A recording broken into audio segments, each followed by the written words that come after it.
Hi guys, welcome back to the Kitaholic Kits YouTube channel. This is my final project for the month of December, which means it's my final project for the year of 2022, which is insane. It is a very quick project because I unfortunately lost a lot of footage towards the end and my whole system just crashed and died and it made me very sad. But you'll see most of it, and I've let the final photos towards the end run a little bit longer so you can kind of see all the little embellishments that I add to this layout. I started off wanting to use this beautiful striped paper and I couldn't think of how to use it. But then I thought I wanted to bring all of the colors close together, and I actually found some coordinating ink colors, which you will see me use a little bit later. So to start with, I am layering the strips in the same order that they came in the paper before I cut them off.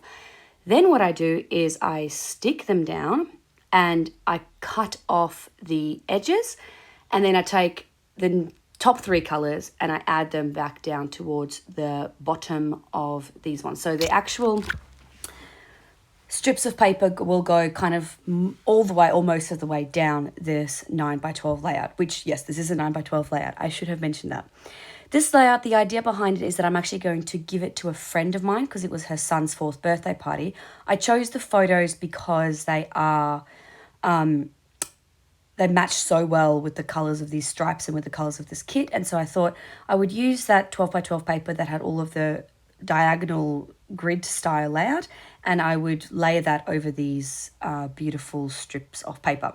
Starting with, I am just pulling up the edges of those strips a little bit, and I'm going to distress them as well to create texture and to create dimension. And a lot of it does get covered, but the parts that are not covered looks really good. If I were to do it again, I might make some different decisions so that it will stand out more, but you know, what's done is done. I used my silhouette to cut a number 4 on that diamond grid, I don't even know what kind of paper, chevron, maybe it's called chevron. Anyway, so I used my silhouette to cut that out, and then I just drew around the border with a Sharpie to really make that 4 stand out. That 4 is going to be kind of like the focal point of this particular layout. Now I am going in and I am going to finish those strips by stamping in the coordinated colors that I had previously sort of chosen. Most of them are inks from the Paper Person shop. I think there's one Ali Edwards ink in there as well. But what I do is I stamp multiple times. So I want to get the initial impression and then the ghost impressions as well. I didn't have colors that matched exactly. Like that mustard yellow is not really a color that I use very often in my crafting, so I didn't exactly have a coordinated color. But what I did have was good enough.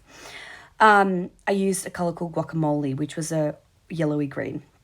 I felt that this particular strip was a bit long and took up too much space, so I actually am cutting them both down a bit and then I'm sticking them together. I had printed my photos to match that size, and so it just made sense to me. This is where the layout's done. I'm so sorry you can't see the rest of it, but you can have a nice long look at how I added some of the items from the sticker sheet and the little chipboard circle sheet to kind of finish it all off. Thank you very much, and I will see you all next year. Bye.